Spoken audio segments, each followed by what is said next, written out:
Okay, my name is Pierre.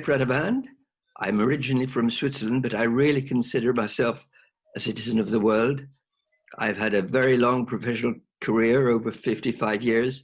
I've traveled and lived and studied in over 40 countries of the 5 continents. And I consider I've had a very rich and privileged life in so many ways, meeting so many exciting people and having my hardships as well as my happy encounters. And all that has made for a very rich life. And I'm deeply grateful, really. And I'm married to the most wonderful woman in the world, who's the person I admire most on the planet. So I couldn't have it better. Okay.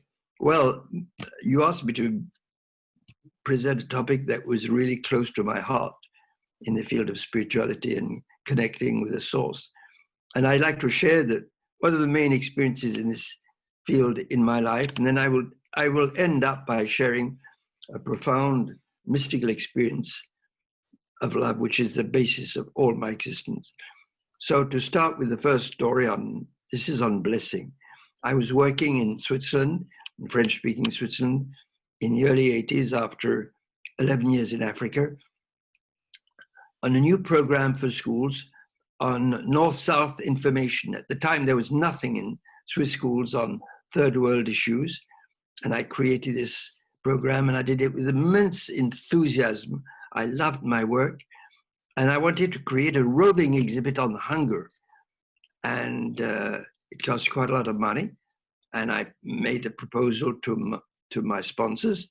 These are 4 Swiss non-governmental organizations working in the field of development to end hunger, amongst other things. And they said, Pierre, we don't have any money in the budget. You have to drop the project.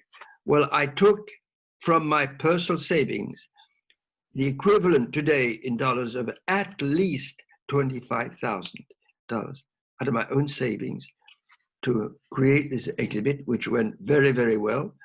And the press even talked about it. And it was the opportunity for extraordinary discussions in schools. And then at the same time, I joined a worldwide project called the Hunger Project, which started in the United States, the aim of which was the end of hunger for the year 2000. Now, because this project came from the US and the organizations I worked for was sort of leftist, and because they did not approve at all of the method we used, we went into the streets and got people to sign cards against hunger. They forbid me to speak about this campaign, which created great success in schools. And so here were organizations fighting hunger, forbidding me to speak about a campaign on ending hunger in the world. Really, it was the world turned upside down. But I continued using the slogan of the campaign, the end of hunger for the year 2000, which would have been still possible if there'd really been a political will.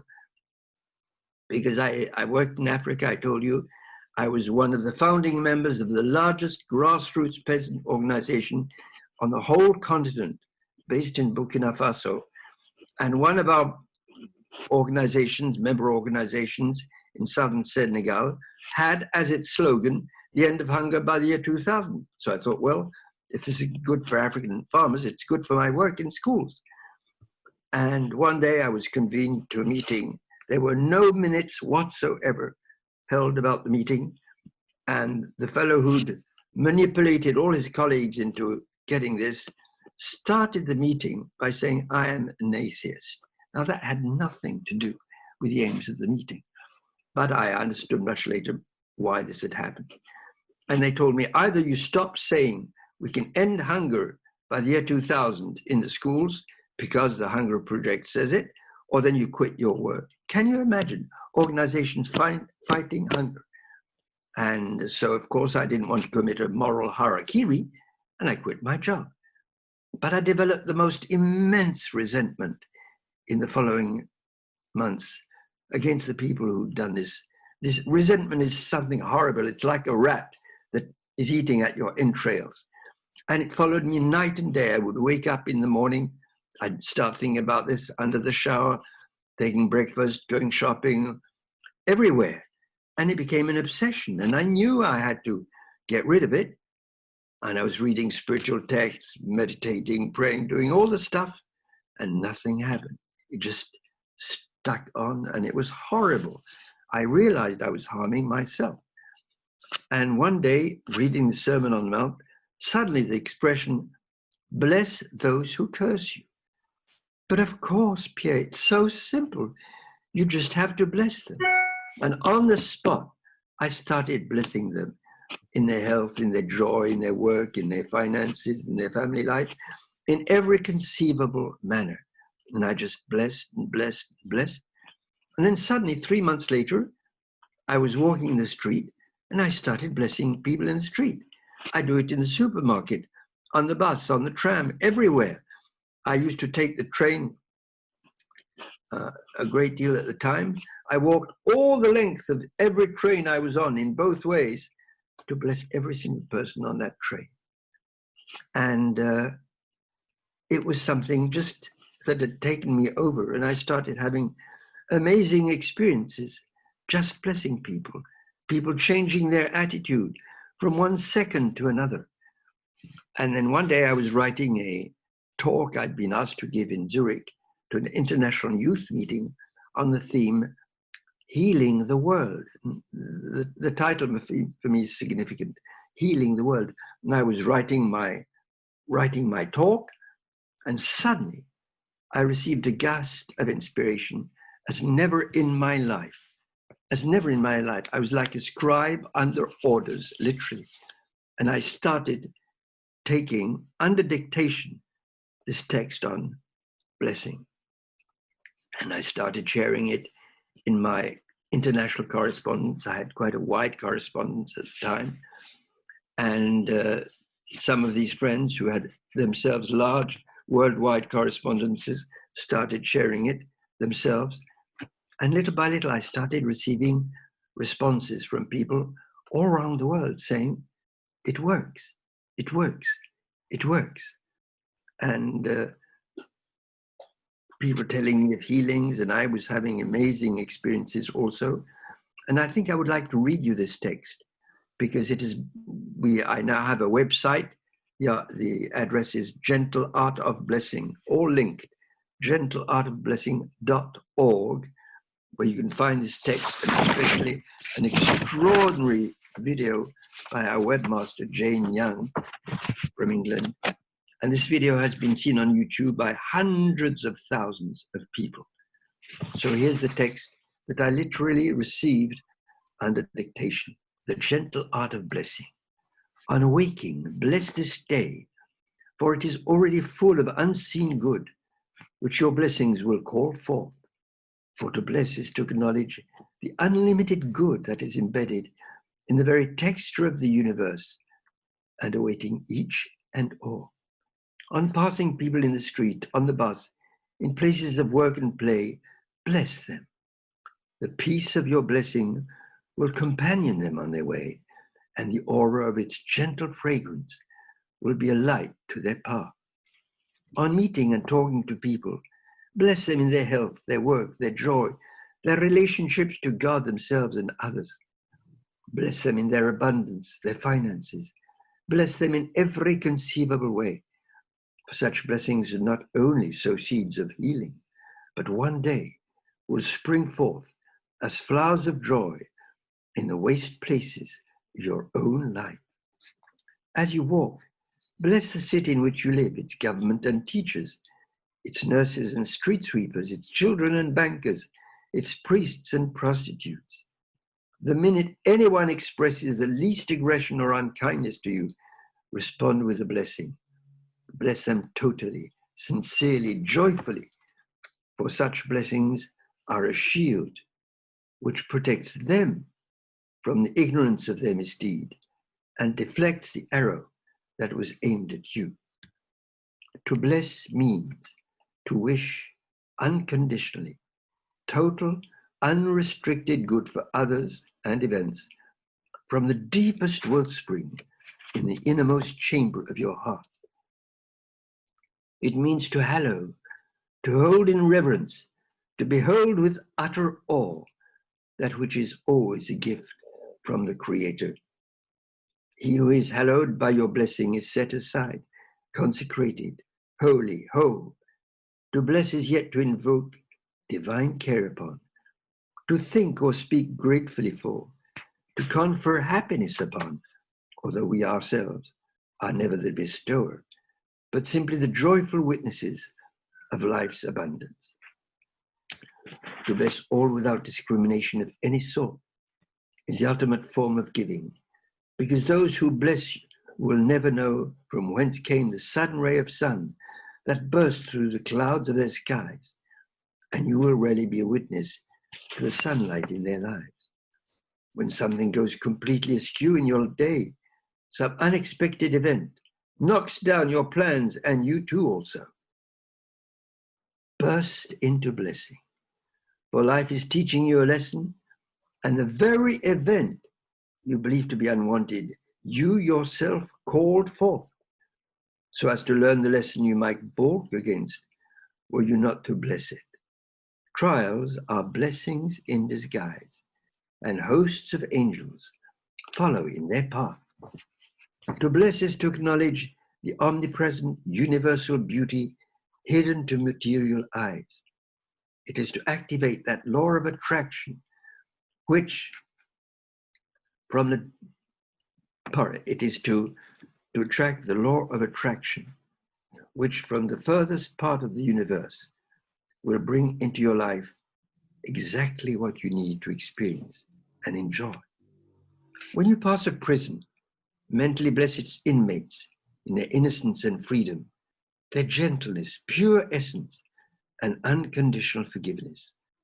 For one can only be a prisoner of one's self-image, and a free man can walk unshackled in the courtyard of a jail, just as citizens of countries where freedom reigns can be prisoners when fear lurks in their thoughts. When you pass a hospital, bless its patients in their present wholeness, for even in their suffering, this wholeness awaits in them to be discovered. When your eyes behold a man in tears or seemingly broken by life, bless him in his vitality and joy, for the material senses present but the inverted image of the ultimate splendor and perfection, which only the inner eye beholds. It is impossible to bless and to judge at the same time. So hold continually as a deep, hallowed, intoned thought that desire to bless, for truly then shall you become a peacemaker, and one day you shall everywhere behold the very face of God. And now the postscriptum, which is the most important of the text. P.S. And of course, above all, don't forget to bless the utterly beautiful person you are. So the impact of this text has been amazing. I since wrote a little book on the theme called The Gentle Art of Blessing, which has been translated in a good half dozen languages. And again, this has been tested from Death Row, Texas, to the poorest villages of the Sahel. I've been corresponding with a man who was on death row 25 years in Texas, and he practiced this on death row and had amazing results. And I have a friend in the middle of the Sahel, in the poorest, one of the very poorest regions of the whole world, who's taught illiterate villagers this practice. So the impact also has been remarkable in terms of healing. If you go on the website I just gave, gentleartofblessing.org, there's a whole section on healings. And my favorite healing I would like to share with you because it is such fun. It's a gentleman who was the head of a supermarket in German-speaking Switzerland, and he went into a serious state of depression. He was sent by his psychiatrist to a specialized clinic where he was there for 2-3 months taking tons of drugs, as is the way, alas, the norm today. And finally, he came out of depression slowly, started work again. And after a few weeks, he felt he was declining again, slipping back into his depression. And in total panic, he runs to his psychiatrist, who says, "Mr. Ullman, I refuse to give you any drugs. Here is what I prescribe to you." And he gave him my book, The Gentle Art of Blessing, and also Eckhart Tolle's book, The Power of Now. Now, my book is not yet sold in pharmacies in Switzerland. I hope it will be one day. But it was, this man threw himself into blessing.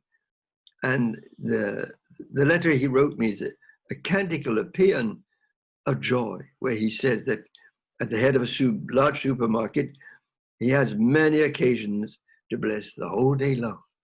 And this man was just ringing with happiness and joy.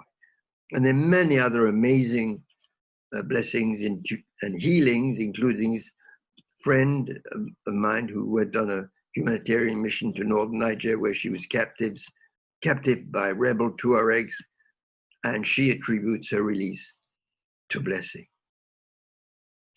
So it's just something very special. Now, I told you I would like to finish with a brief sharing of a profound mystical experience, which relates, the whole world is upside down because of this COVID-19 thing, this virus going around. And many people are deeply upset, concerned, wondering what's happening on the planet. Well, this happened to me many years ago. In Africa, I was attending the meeting of this grassroots peasant organization I mentioned earlier on. I was one of the board members of this meeting, the only white man at the time on the board. And the last day of the meeting, I caught dysentery. Now, at the beginning, it's not necessarily seriously, but it's a nuisance. We have to run to the toilet the whole time. And I worked on it spiritually the whole afternoon, because at that time I didn't practice traditional medicine. I used a spiritual method. And I thought it had disappeared, but the next day going to the airport, it started all over again. And on the plane, I was working with my mantras, my affirmations, spiritual texts, meditating. And I was sitting next to an unaccompanied young boy. He was about 9, 10 years old, with his address on his little board, on his chest, his parents' phone and all that. And the stewardess taking care of him was so kind. I've never seen the like of it, as if she were his mother. She was constantly checking if he was okay. And one day one moment she came to speak to him with such kindness. I suddenly feel for this woman incredible gratitude, which became literally cosmic gratitude. And I was then mentally thrown out of the plane. I was no longer in the plane. I was no longer in time. I was only in this incredible space where there was nothing else but the feeling of love. Love was the only presence, the only reality, the only law, the only substance, the only cause, the only effect in the whole universe. Everything was on the level of feeling of the heart. Pierre Pradvant, my ego, my mental sphere had totally disappeared. I had no longer sense of being a little Swiss gentleman with a Swiss passport. I was one for some moments with the divine infinite. The divine mind was my mind for the duration of the experiment, and the only thing was a sense of love, overriding absolutely everything else. And then I suddenly came back into the plane. I felt something moving in my entrails. In 5 minutes, the dysentery was gone. But above all, I'd had the most powerful, extraordinary experience in my whole life, which has convinced me that we live in a universe run by this incredible law of love. And if we have either personal or planetary challenges, it is only for our growth. to help us go forward. It's not to punish. Punishment does not exist in this spirit of infinite love, which reigns everything. For me, it is an absolute conviction, unshakable conviction, that love is the supreme law of the universe, and that love is totally loving and cannot see anything else but itself, but light, but love.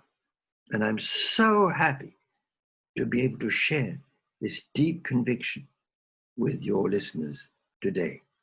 And this book is my latest one. It's just 365 blessings to heal myself and the world. And it is just a blessing for every day of the year on every single topic imaginable.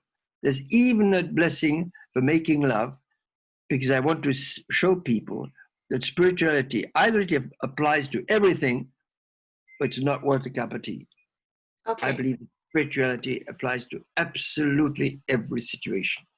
Yeah. And you will see blessings for street children, third world farmer, peasant farmer women, I mean, everything you can imagine.